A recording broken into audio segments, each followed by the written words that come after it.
Que se calmen los ánimos, que hay un poco... Porque no es el fin del mundo, no es que el tribunal se ha roto, no, simplemente ha habido acá un malentendido. No se ha roto y tampoco hay una contradicción respecto a otras decisiones. No, para nada. Mantenemos... Y es que el Tribunal Constitucional decidió rechazar la demanda competencial del Congreso versus la Junta Nacional de Justicia. Sobre, ustedes recordarán el tema de la reposición, destitución y otra vez reposición de los magistrados Inés Tello y Aldo Vázquez. Y para hablar de ese tema está nada más y nada menos con nosotros la presidenta del Tribunal Constitucional, la doctora Luz Pacheco. Buenas noches, doctora, y bienvenida al Final del Día. Buenas noches, Diana. Muchas gracias por la invitación. Bueno, ¿qué pasó? Porque nuestro público está algo confundido. Se rompió el Tribunal Constitucional, se rompió la armonía, se separaron los miembros, igual se votó. ¿Qué pasó? Tengo entendido que finalmente Inés Tello y Aldo Vázquez van a seguir como miembros de la JNJ debido a la votación de hoy. Eso es así, pero cuéntenos con detalle, ¿qué pasó?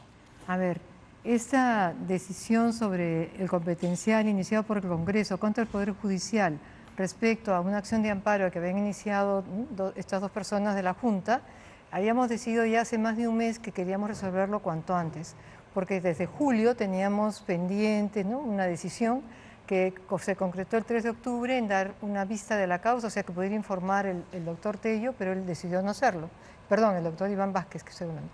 Y él decidió no hacerlo, pero de todas maneras escuchó a los procuradores y de ahí también acordamos que hoy día viernes se votaba la sentencia.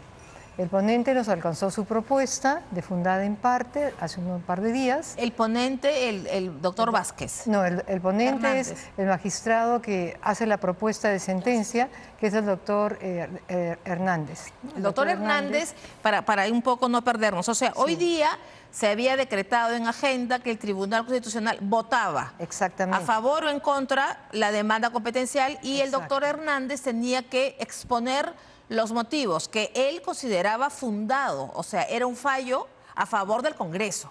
Fundado en parte. En parte, a favor del Congreso. A favor del Congreso. Ya. Entonces, ya ese tema lo habíamos debatido varias veces de algún modo, pero formalmente en base a la nueva ponencia, porque ya había presentado otra antes. Esa otra pues tampoco obtuvo consenso, entonces la cambió, la modificó y la hizo pues solamente ya fundada en parte, pero así todo no nos convencía a la mayoría. Más de 2 horas de debate. Entonces, pasadas las 2 horas de debate, yo dije, bueno, en vista de que no se pueden conciliar las posturas, porque claro, el doctor Gutiérrez, por ejemplo, planteaba, él estaba conectado por Zoom, eso es importante, y el doctor Morales también por Zoom, lo cual a veces dificulta la comunicación. Entonces él decía, bueno, hay que procurar una solución intermedia, pero no había, al menos para la mayoría no había consenso para solución intermedia. No, o era fundada o infundada. Y es ahí cuando ellos se retiran. No, así no fue tan sencillo, porque yo dije, bueno, entonces vamos a pasar a la votación. Entonces el doctor Hernández, y el doctor Hernández sí estaba presente, yo creo que él, como estaba un poco fastidiado a lo mejor por lo que estaba ocurriendo, no me contestó y se levantó y se fue. Entonces nos quedamos, los que estábamos 5 ahí, ¿no?, y 4 ahí más los 2 que estaban en el Zoom. Entonces, claro, o sea, un poco de desconcierto, el doctor... Claro, o sea, el doctor Hernández era el ponente y cuando usted dice vamos a votación, él se retira. Efectivamente. Era el que tenía que dar las razones. No, ya las había dado durante 2 horas. Pero era el responsable, digamos. Sobre todo que él inicia la votación, porque él es el más nuevo, o sea, la votación tiene un orden. Se empieza desde el más nuevo en el tribunal, que es el doctor Hernández, y así se va preguntando a cada uno el voto. Entonces, al primero que le pregunté fue a él. Me da la impresión que no me escuchó porque él se salió sin responder. Estaba conectado por Zoom. Él no, perdóname, él estaba físicamente. Físicamente. Él estaba físicamente y se ha levantado y se ha ido de la sala. Entonces, en ese momento el doctor Gutiérrez empezó a hablar, también Morales, pero ya habíamos empezado la votación, estábamos los 7 magistrados y ellos decidieron no votar, no participar en la votación, pero eso no rompía el quórum. Doctora, si usted me permite, hoy día el Tribunal Constitucional ha emitido un comunicado porque la noticia en todos lados fue Tribunal Constitucional rechaza la demanda competencial del Congreso. El magistrado Gutiérrez Tixia dice que esa votación es nula, pero veamos lo que ha dicho oficialmente, porque este es un comunicado del Tribunal Constitucional. Veamos exactamente en el segundo párrafo, que creo que es donde está, digamos, la carne. Este comunicado dice: Acto seguido, dice, la presidenta dio inicio a la votación y en esas circunstancias el magistrado ponente Hernández Chávez y los magistrados Morales Arabia y Gutiérrez Tixe se retiraron sin que la presidencia hubiese levantado la sesión. Seguidamente se recogieron el sentido de los votos de los 4 magistrados presentes: Pacheco Serga, Domínguez Haro, Monteagudo Valdés y Ochoa Cardich, que votaron en contra de la ponencia. Se hace notar que conforme al artículo 112 del nuevo Código Procesal Constitucional, en los procesos competenciales la sentencia se obtiene con el voto conforme de 5 magistrados. Doctora, entendemos que usted dice que llamaron a votación y que cuando usted llama a votación los magistrados mencionados se retiran. El doctor Gutiérrez Tixe ha estado en una entrevista aquí en Canal N con Mario Ghibellini y ha dicho que esto no es cierto, que usted no llamó a votación, que ellos se retiraron. Por eso yo digo que ese es un problema de comunicación por el Zoom. O sea, él no estaba físicamente ahí, probablemente no ha escuchado, porque yo tampoco soy de gritar. Yo llamé, dije, vamos a empezar la votación, le dije al doctor Hernández, él se retiró y ellos empezaron un poco a discutir. Él, por lo que él ha manifestado, pues estaba pensando que estábamos como atropellando, que no queríamos llegar a una solución y simplemente dijo, yo no voto, no sigo. Yo digo, no voto, no sigo, pero bueno, eso pasa también cuando estamos reunidos los 7 físicamente, que uno dice, bueno, yo me reservo mi voto, yo me reservo mi voto. No pasa nada, eso no quita el quórum a la reunión. Entonces, ¿qué hice yo? Seguí llamando a los que quedaban y juntamos los 4 votos. Entonces, ¿qué es lo que dice? ¿Se puede con 4 votos? No dice que es con 5 en el comunicado. Por eso, lo que dice la norma es que para que haya resolución tiene que haber 5 votos. Aquí de ninguna manera van a haber 5 votos, porque 4 tenemos una postura y 3 tienen otra. Entonces, resolución no puede haber. Entonces, no puede haber 5 votos de ninguna manera. No, pues si 3 tienen una postura y 4 tienen otra, ¿de dónde sacas el 5.º voto para hacer una resolución? Ya. Entonces, resolución no va a haber. ¿Qué es lo que se ha interpretado pues, en esos casos? Que viene a ser infundada. Ahora, la idea era, después de esa votación sobre la ponencia, decidir, bueno, si alguien quiere asumir y hacer una nueva propuesta, aunque ya sabemos que no es resolución, porque no va a tener 5 votos. Entonces, explíquenos la diferencia entre que no es resolución y que se declara infundada. Entonces, lo que ha ocurrido hoy día es que el tribunal ha resuelto no darle la razón al Congreso, pero no ha emitido ninguna sentencia. ¿Cuál es la diferencia? La diferencia está en que, según el Código Procesal Constitucional, cuando no se alcanzan 5 votos, no hay resolución. Y la resolución, en principio, era para declarar fundada la demanda, ¿no? Entonces, si no hay una decisión para que sea fundada, ¿cuál puede ser la conclusión? Que es infundada. O sea, eso no va a cambiar. O sea, probablemente cuando mira, ¿por qué hemos sacado, por qué era la preocupación del doctor Gutiérrez? ¿Por qué de una vez? ¿Por qué el apuro? Eso es lo que él dice. ¿Por qué el apresuramiento? O sea, el apresuramiento después de julio, agosto, septiembre, octubre. 4 meses. Ya, y entonces, ¿qué pasa? La próxima semana se van 3 magistrados fuera por comisiones de servicio. La siguiente semana nos vamos 2 porque hay que firmar unos convenios de colaboración. Entonces, ¿qué? Otra vez 15 días muertos. Llega entonces a noviembre. Y después vienen los feriados de la PEC. Entonces, ¿qué pasa? Hemos comprometido con la opinión pública que nosotros sacábamos este caso. Entonces, no hemos querido hacer ninguna denuncia, sino poner en conocimiento de las personas qué ocurrió. ¿Qué ha ocurrido? Ha ocurrido esto. Ellos están en su derecho, han pensado que eso era lo conveniente. Yo imagino que después ya hablaremos con calma, pero para mí el gran problema es el Zoom. O sea, que ellos no han llegado a entender. ¿Pero por qué fue hablando. Por Zoom? ¿El doctor Gutiérrez Tixe no está en Lima? No estaba en Lima, ¿no? Y el doctor Morales ahora la semana había estado trabajando como un teletrabajo, ¿no? De su casa. Pero la comunicación a veces falla, ¿no? Y eso es lo que me parece que ha ocurrido. Por eso les estaba tan molesto de decir que cómo es posible que después hayamos votado. No ha sido así. Ahora, no hay resolución. Entonces es como que si no hay resolución, ¿qué hay? Decisión. ¿Cómo se llama esto? Una decisión. Sí, una decisión que ver. Hay 2 posibilidades de hacer pública esa decisión.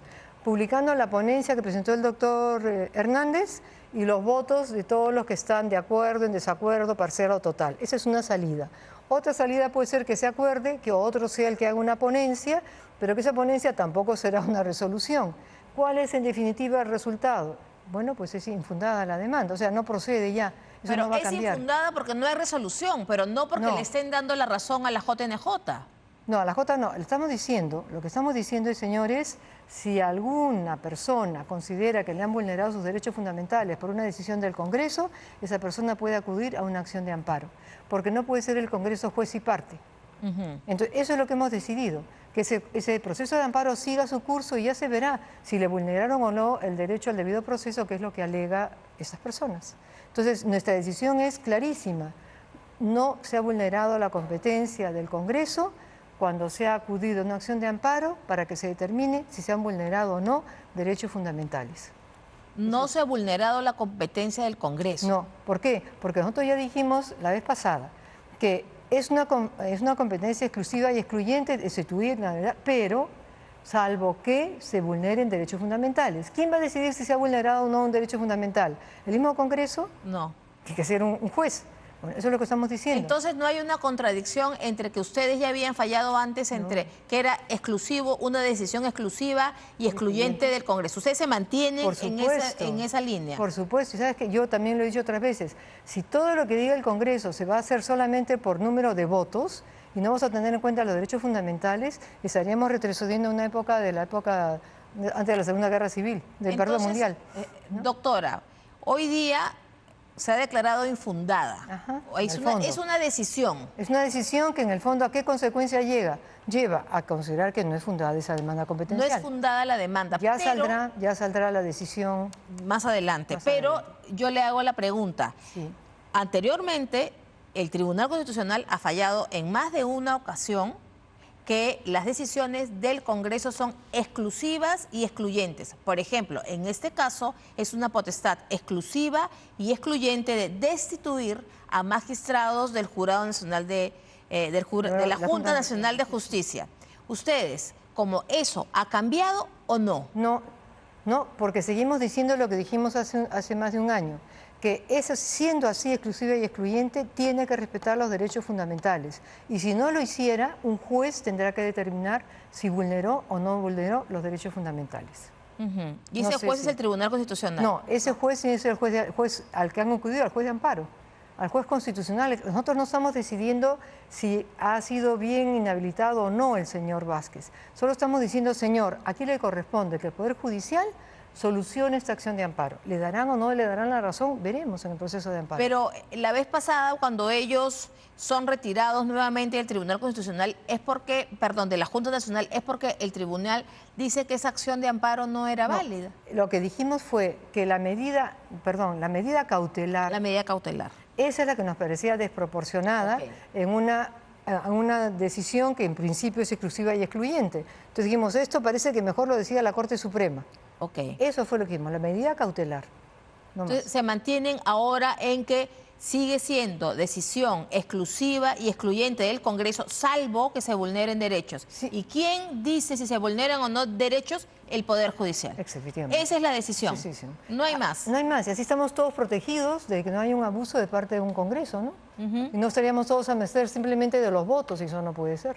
Votos y derechos. Usted dice, doctora, que no se dejó sin quórum. Efectivamente. Porque, sin embargo, el doctor Gutiérrez Tigse dice que esto es nulo porque no hubo quórum. De 7 se fueron 3, quedaron 4. Entonces, ¿por qué usted afirma que sí hubo quórum? Porque estábamos en pleno acto de votación. Empezamos los 7. No fue en otro momento. Si después en la tarde hubiéramos querido votar, es otro cantar. Por eso en la tarde, aunque les habíamos pedido que se reincorporaran, no lo hicieron. Ya tuvimos que acabar la sesión. Pero en ese momento estábamos votando. Entonces, si uno dice que deja de votar, no por eso pierdes el quórum. O sea, que ellos se hayan cortado es como alguien sale en un momento de la habitación y no por eso no hay quórum. Es decir, para que se entienda también los televidentes, la sesión estaba instalada. Exactamente. Y la votación empezada. Con quórum. Y la votación empezada con quórum, con los 7 magistrados. Y de ahí uno se retiró, el otro se retiró, el otro... Bueno, yo estaba recogiendo los votos, terminé de recoger los votos que quedaban y ese fue el resultado. Pero además, así se hubieran quedado, por decirlo de algún modo, así se hubieran quedado, la decisión hubiera sido la misma. Exactamente, eso es lo que voy, efectivamente. ¿Entiendo eso? Exactamente, después de 2 horas esa era la decisión, no iba a cambiar. O sea, irse o no irse, para el efecto práctico... ¿Cómo lo considera usted ese acto de rebeldía, de pataleta? ¿Cómo lo considera usted? Yo lo considero, porque lo he escuchado la entrevista del doctor Gutiérrez, que él está sinceramente confundido, o sea, como dolido, piensa que es poco fraternal. No, o sea, lo que hemos hecho es cumplir con un compromiso con la opinión pública, de resolver este tema en este mes a más tardar. No hemos querido hacer ninguna denuncia, sino que la gente, ¿por qué se ha llegado a esto? Simplemente porque esas personas decidieron, como digo, probablemente porque no han escuchado a través por la conexión que la votación había empezado. Él habla de un acto de descortesía antes del voto. ¿Por qué un acto de descortesía? Porque le dijeron al doctor Hernández, ¿qué pasó?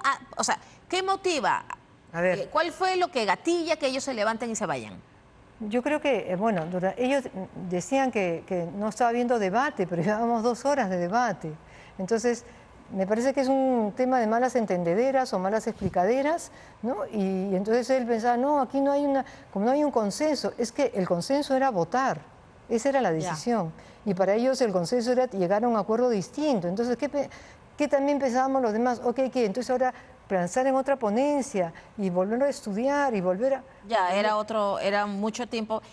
Doctora, ¿usted puede asegurar que va a haber, eso se va a explicar por escrito, va a quedar claro que se mantiene la función exclusiva y excluyente y esto es una decisión nada más? ¿Eso va a quedar por escrito claro y en blanco y negro? Lo seguimos manteniendo y lo mantendremos siempre. El Congreso es autónomo, puede hacer ese tipo de actos, pero lo que no puede hacer es atropellar los derechos fundamentales. Y eso se reconoce en el Perú y en los demás países. Y por último, doctora, el Congreso, que todavía no se aplica, ha dicho que con 4 votos se resuelven ahora las demandas competenciales. Esto, si hubiera estado rigiendo esa ley, de repente era favorable, se podía llegar a una resolución, no se sabe. Para nosotros esto era, bueno, al menos para mí era un poco indiferente ese tema de lo que el Congreso decida. Aquí lo fundamental era llegar a una decisión y no tener ese tema en el aire tantos meses. Nos pareció una falta de justicia para con todos los implicados en el asunto. No es la mejor solución, indudablemente. Yo confío en que, como eso, van a haber gente que viaje, se calmen los ánimos, que hay un poco... Porque no es el fin del mundo, no es que el tribunal se ha roto, no, simplemente ha habido acá un malentendido. No se ha roto y tampoco hay una contradicción respecto a otras decisiones. No, para nada. Mantenemos lo mismo y el tribunal, perdón, el Congreso tiene esas facultades, pero tiene que ejecutarlas conforme a la Constitución. Ok, queda claro entonces, doctora, muchísimas gracias por su presencia en Al Final del Día. Muchas gracias. Un gusto.